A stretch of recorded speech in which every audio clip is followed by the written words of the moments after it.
Le droit tout droit par celles et ceux qui le font, qui le défont, qui le défendent. Bonjour à toutes et à tous et bienvenue dans le second numéro de cette nouvelle émission de décryptage et d'analyse de certaines thématiques de droit.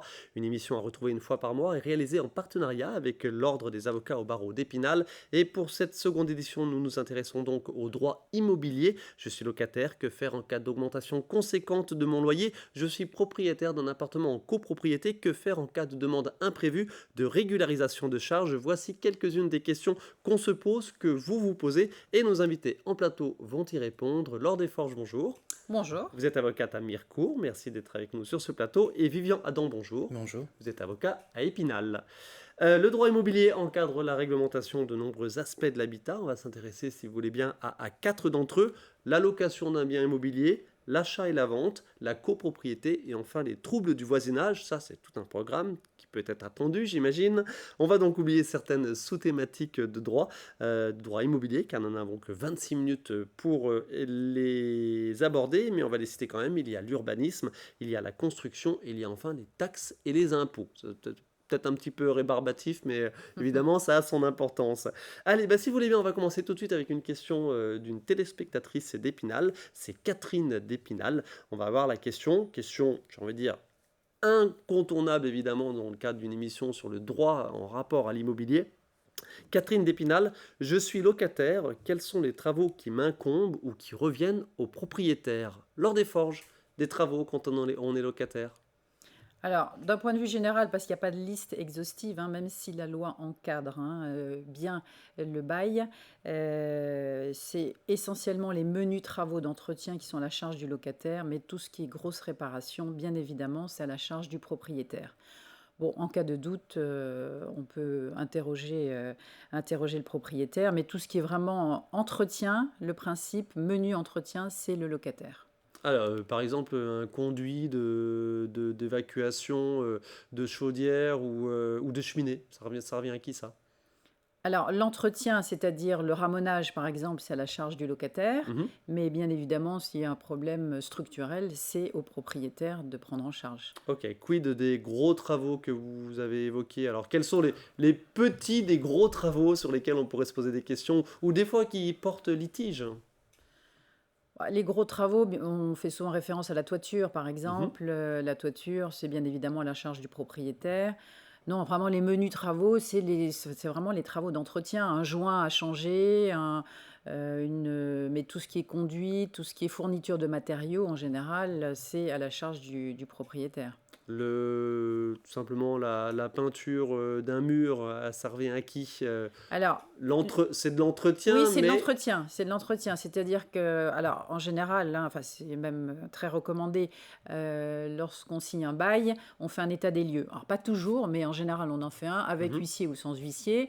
Et bien évidemment, le locataire doit rendre le logement ensuite avec bien entretenu. C'est-à-dire que s'il y a de la peinture à faire, s'il a fait des trous dans le mur pour pouvoir accrocher un certain nombre de choses, il doit les remettre en ordre pour éviter que les trous se voient.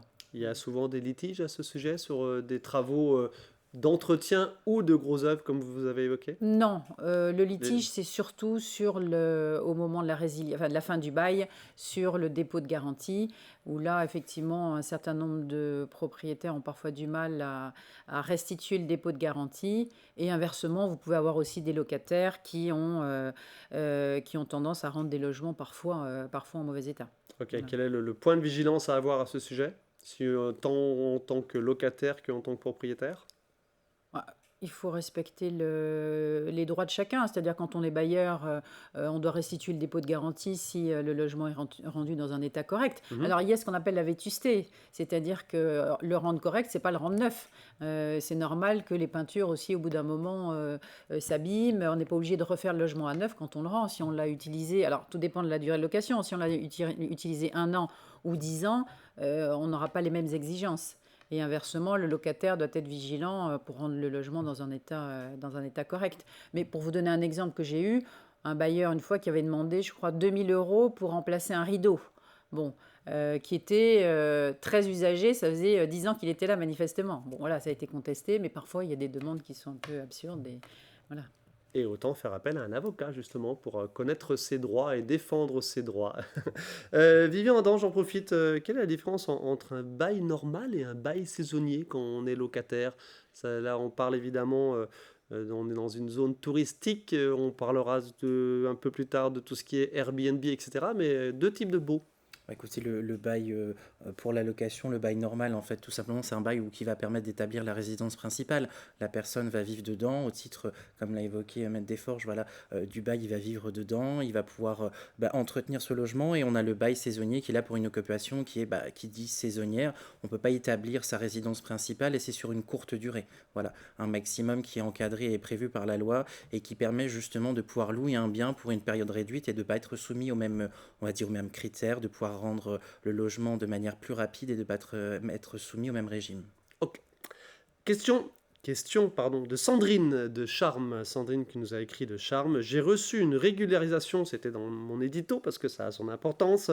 J'ai reçu une régularisation de nos charges locatives. Je ne peux pas payer ou difficilement. Comment faire, Vivian Adam? Eh ben, écoutez, Régularisation des charges locatives.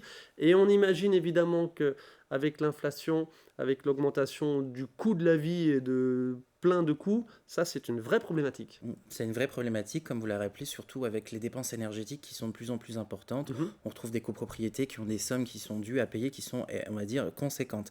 Alors il y a deux situations, soit vous êtes propriétaire occupant du logement, soit vous êtes locataire. Si vous n'arrivez pas à payer les charges, la première chose c'est de vous tourner vers votre propriétaire et d'essayer de trouver une solution. Soit de pouvoir trouver une solution financière, ou alors si ce n'est pas possible, il faut voir avec la copropriété, avec le syndic et essayer de trouver, on va dire, par la voie d'une conciliation. Elle peut être soit amiable, soit par la saisine d'un conciliateur pour essayer de trouver ça. Tout en sachant qu'il y a certaines règles qui permettent d'étaler les paiements. Si par exemple on vous réclame en 2023 des charges de 2021, c'est-à-dire qu'il y a une année qui sont passées entre les deux, vous avez le droit, et on ne peut pas vous le refuser, de demander la mensualisation de ces charges, tout simplement, sur une période de 12 mois. Ce qui permet de payer la somme, on va dire, un peu plus simplement. Après, il faut être vigilant aussi. Je réitère, s'il y a un écart important entre la demande et la date qui concerne cette demande, Voilà. 2021, 2023 par exemple. Mais il faut toujours qu'il y ait une année pour pouvoir bénéficier de cette possibilité dont j'ai parlé. Ok. Après, il ne faut pas hésiter à demander, lorsqu'il y a un syndic, de demander les justificatifs. Déjà, de vérifier si ce qu'on vous demande de payer correspond bien soit aux index, parce que des fois, il y a des calculs qui peuvent être, des erreurs peuvent s'y glisser, il n'y a pas de difficulté là-dessus. Mais le but, c'est surtout de trouver. Et puis, en matière de contentieux, lorsqu'on est locataire et qu'on a réclamé à son propriétaire pendant plusieurs fois de pouvoir faire une réestimation des charges ou de payer des charges, lorsque le propriétaire fait la sourde oreille, il y a un droit qui est offert au locataire, étant donné qu'on a par exemple une somme très importante au fil des années, de pouvoir contester cette somme devant la justice et de voir la somme réduite de tout ou partie, parce que le propriétaire l'a fait exprès ou l'a laissé traîner. Mais voilà, il y a autant des droits du côté du propriétaire que du locataire en termes de charges.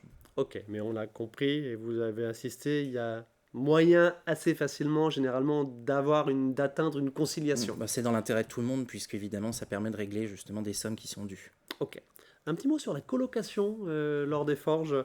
Je répète, vous êtes avocate à Mirecourt, mais vous intervenez bien sûr sur des clients un peu partout, Nancy, Épinal et notamment, donc voilà, les villes où il y a des étudiants. Un petit point de vigilance sur la colocation, notamment pour les étudiants, alors de la part des propriétaires comme de la part des étudiants.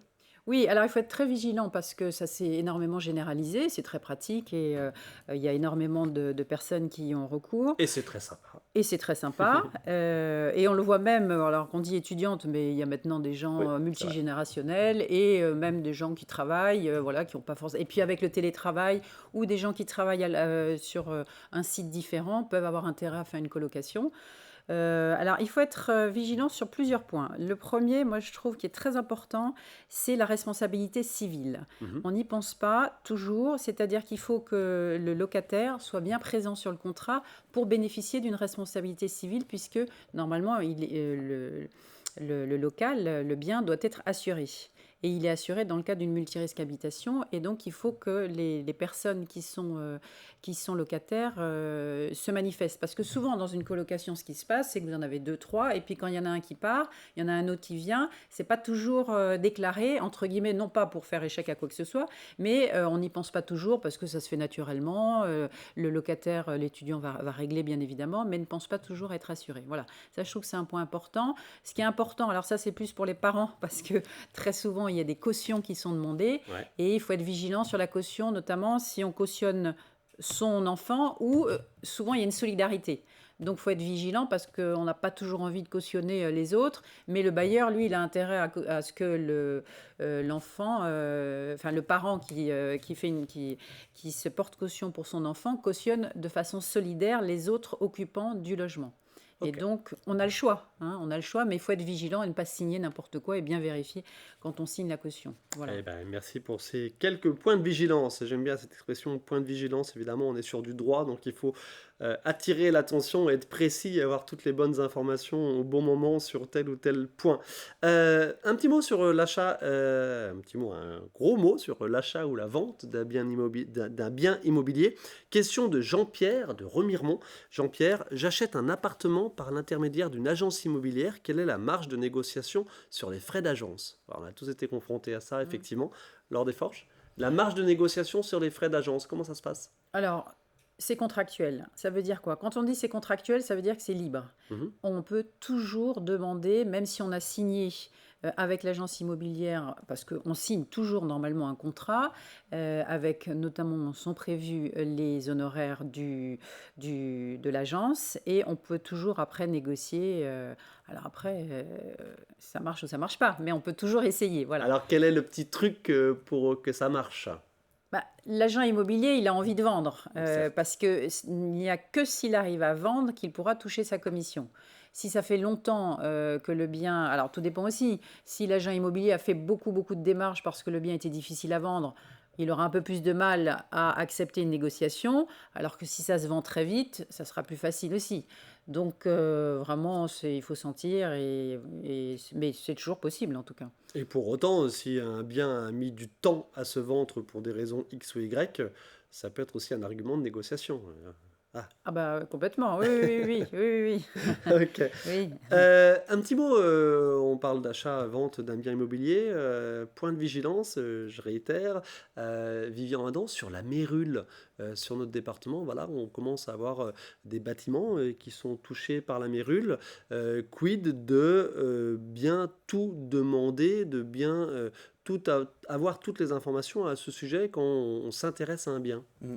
C'est enfin, quelque chose qui devient un petit peu endémique parce que, par exemple, la ville d'Épinal a pris un arrêté pour que des zones soient couvertes et qu'un diagnostic mérule soit obligatoire, ce qui n'était pas forcément le cas obligatoirement tout le temps. Alors, Diagnostic mérule obligatoire dans certains quartiers dans d'Épinal. certains quartiers qui sont définis, voilà. Parce qu'il y a eu des problématiques où des gens ont acheté des biens. Alors la première chose à faire quand on achète un bien, c'est normalement le propriétaire l'a fait, mais si on a des questions, surtout sur des logements ou des biens qui sont anciens, c'est de faire réaliser, si on a vraiment envie d'acheter, un diagnostic soi-même par une autre entreprise que celle qui l'a faite, parce que la mérule, c'est quelque chose qu'on peut faire aisément disparaître, on va dire visuellement, mais qui peut être résiduel et qui peut revenir après. La première chose, c'est bien d'être vigilant, de visiter le bien, de demander, de savoir s'il n'y a pas eu d'autres problèmes autour, parce que c'est quelque chose qui se propage assez vite, qui peut se propager, on va dire, d'un logement à toute la structure. Donc c'est vraiment vigilant parce que en termes justement de responsabilité, c'est un petit peu compliqué parce qu'une fois que vous avez acheté le bien et que vous vivez dedans, vous devez faire avec, mais en même temps vous devez vous retourner.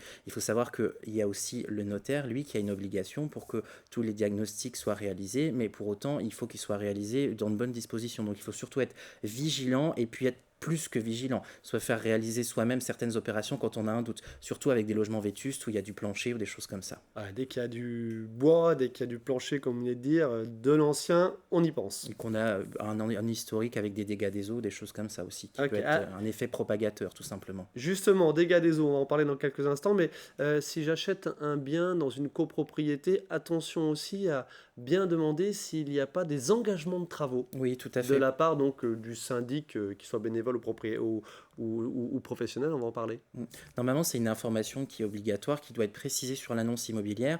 Il faut également s'intéresser là-dessus. C'est bien souvent, vous voyez, sur les annonces où c'est marqué pas de procédure en cours ou ce genre de choses. Alors, c'est une information qui doit être donnée pour savoir si des travaux d'assemblée générale ont été votés en assemblée générale. Ça peut être soit des gros travaux, parce que si vous achetez un bien, puis que quelques mois après, on vous demande de payer, je sais pas, une somme de 20 30 000 euros, ça devient un petit peu compliqué. Donc, c'est une information qui est donnée. Il faut bien s'y intéresser parce que ça peut être déterminant aussi dans la négociation du prix, et il peut y avoir une négociation aussi avec le vendeur sur savoir qui prend en charge justement ces travaux. Il peut y avoir habituellement, on va dire que c'est peu le vendeur quand ils sont votés avant la vente, mais il peut y avoir aussi autre chose qui pourrait jouer sur la négociation du prix. Ok, donc attention, et je pense notamment à des personnes peut-être qui ont habité longtemps dans une maison et ils viennent en ville, comme c'est souvent le cas en ce moment, comme c'est parfois le cas, ça se voit sur la Cité des Images notamment et à Saint-Dié j'imagine aussi, voilà, des gens qui habitaient en maison et qui viennent en appartement, donc qui dit copropriété dit éventuellement engagement de travaux, attention. Copropriété, justement, on en parle avec Françoise qui est à Contrexéville. Françoise nous a posé cette question. Nous habitons une toute petite copropriété et souhaiterions passer en syndic bénévole. Syndic bénévole, lors des forges, quelles sont les erreurs à ne pas commettre? Syndic bénévole, syndic professionnel, quelle est la différence déjà? Alors, syndic professionnel, il est rémunéré. Syndic bénévole, comme son nom l'indique, a priori, c'est gracieux. C'est souvent... Alors, dans les petites copropriétés, ça se fait assez facilement. Ouais. S'il y a 2, 3, 4, c'est même mieux parce que le syndic bénévole, il connaît très, très bien l'immeuble puisqu'il y habite. Là où il faut faire attention, c'est que c'est assez chronophage, c'est assez complexe, c'est une Il faut être très réglementation organisé, très très organisée. rigoureux. Voilà. Mais ça se fait, et ce sont des bons syndics, à condition donc que ce soit une petite copropriété et que la copropriété s'entende bien. Voilà. Quand il y a des litiges, c'est toujours plus compliqué. Vaut mieux avoir un syndic professionnel, même si effectivement, parfois, ils sont assez contestés parce qu'ils ne sont pas toujours très présents, très efficaces. Mais bon, il ne faut pas hésiter à les relancer, à les questionner parce que c'est leur rôle. On va en parler là. Je reste sur les syndics bénévoles, pardon. Attention, point de vigilance, on assure bien les communs avec un contrat spécifique. Ah, complètement, oui. Non, parce qu'on pourrait dire, on peut s'en passer. Non, on s'en passe pas. Non, surtout pas. Surtout pas. Surtout pas.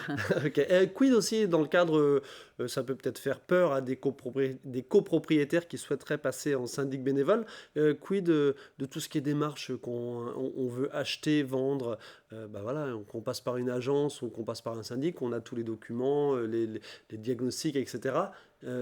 Qui fait ça le jour où on veut vendre et peut-être vendre en direct? On peut faire tout ça soi-même? Alors justement, c'est très bien que vous posiez cette question parce qu'il y a beaucoup de gens, on le voit dans les contentieux, qui ne savent pas que quand ils achètent un bien, ils peuvent prendre leur propre notaire.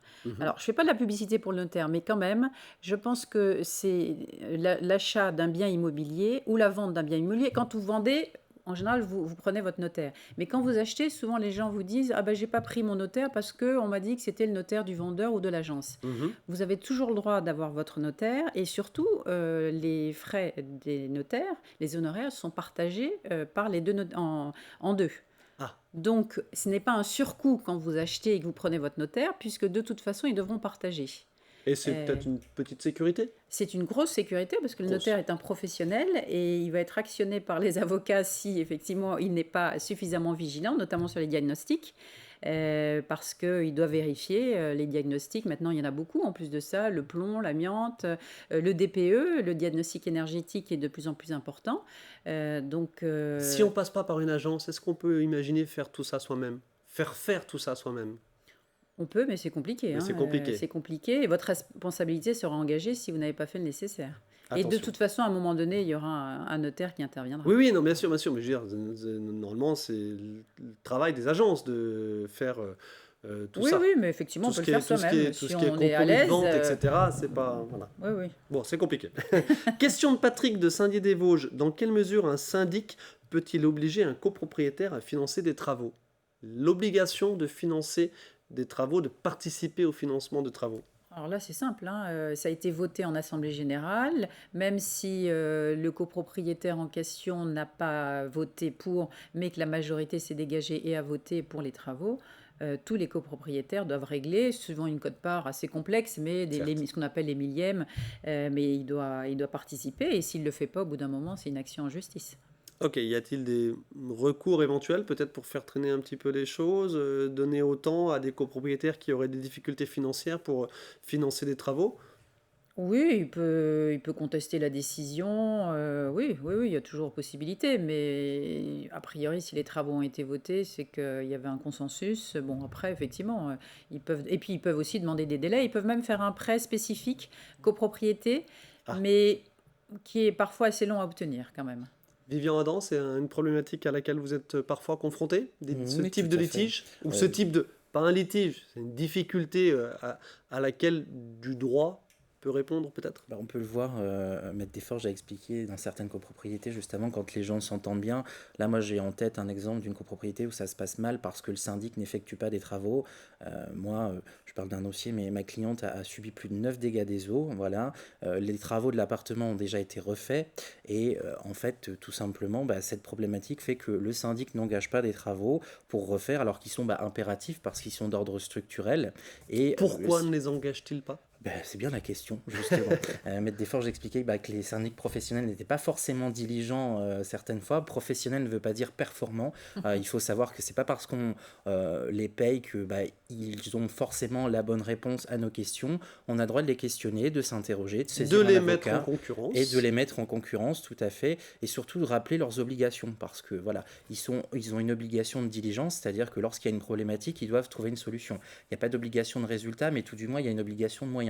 Certains syndics l'oublient un peu, on va dire qu'ils encaissent des chèques et qu'ils laissent un petit peu traîner voilà, dans certains cas. Donc c'est vraiment important de rappeler à son syndic, lorsqu'il y a des travaux qui sont nécessaires, de pouvoir faire ça. En cas justement d'inaction, il y a une possibilité qui est offerte par le syndicat au syndicat des copropriétaires de pouvoir, on va dire, mettre dehors le syndic et d'en prendre un autre. Parce qu'évidemment, en cas d'inaction, on peut également engager la responsabilité du syndic. Parce que Ah, s'il n'a pas fait et qu'il y a une faute, on va dire, de gestion qui a été commise dans l'attribution de ses missions, il ne l'a pas fait correctement, et on peut l'engager pour faire déjà des dommages et intérêts auprès, ça peut être un copropriétaire qui peut agir ou l'ensemble des copropriétaires hmm. ou tout du moins une partie et qui pourrait justement, les travaux qui soient nécessaires soient pris en charge parce qu'il faut savoir que les syndics professionnels comme les syndics bénévoles, ils sont assurés et que cette assurance justement est là pour ça.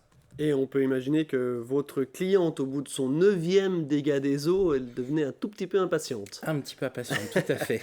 C'est clair. Allez, dernière minute de cette émission, on va parler des troubles du voisinage.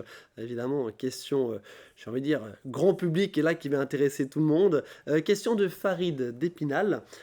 Quels sont, Maître Desforges, quelles sont les procédures à engager face à du tapage nocturne, voire diurne? Alors déjà, différence tapage nocturne, tapage diurne en termes d'appréciation. Alors, on est plus sensible au tapage nocturne qu'au Certes. tapage diurne. Alors, il y a des mesures qui peuvent se faire parfois par des huissiers pour contrôler.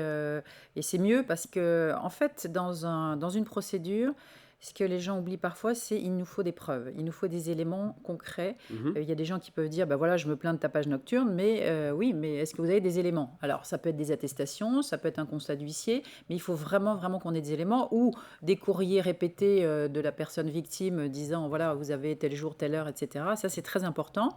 On Et pense, pardon, mais pour le volume sonore, on pense à des enregistrements tout simplement. oui, C'est peut-être un petit peu difficile. oui.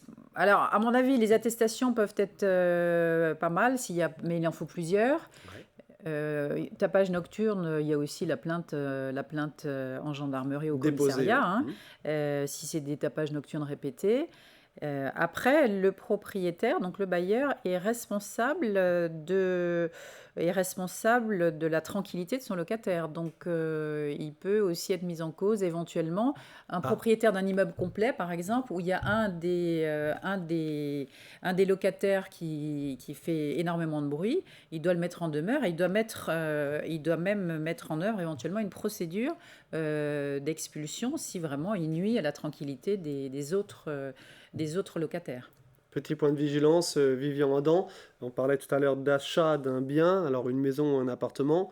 Par rapport à d'éventuels troubles nocturnes ou diurnes, c'est bien de venir à différents moments de la journée ou de la semaine visiter le bien, hein. Tout à fait. Je pense que le premier conseil qu'on peut donner aux gens, c'est d'avoir un petit peu de bon sens. Quand on veut acheter un bien immobilier, il y a la visite qui est organisée avec l'agence, évidemment, en journée ou ce genre de choses. Mais si on veut vraiment se rendre compte de comment est le quartier, c'est de se déplacer à plusieurs moments de la journée parce que pendant la journée, tout peut se passer très bien. Et le soir, vous rentrez, en fait, il y a un des voisins ou quelqu'un qui vit à proximité immédiate, qui fait un tapage fou. Les voisins s'en plaignent, voilà. Ce qui n'est pas forcément toujours énoncé, évidemment, pour les considérations de la vente. Alors, c'est vraiment de se déplacer, de constater ces choses-là par soi-même plutôt que d'être embêté après puis de regretter d'avoir fait cet achat. Ou plus simplement, on peut aussi faire une petite enquête de voisinage, fait. tout simplement discuter, aller toquer à la porte du voisin du dessus, du voisin du dessous, de la maison d'à côté, etc., pour avoir des informations sur le bien vivre tous ensemble.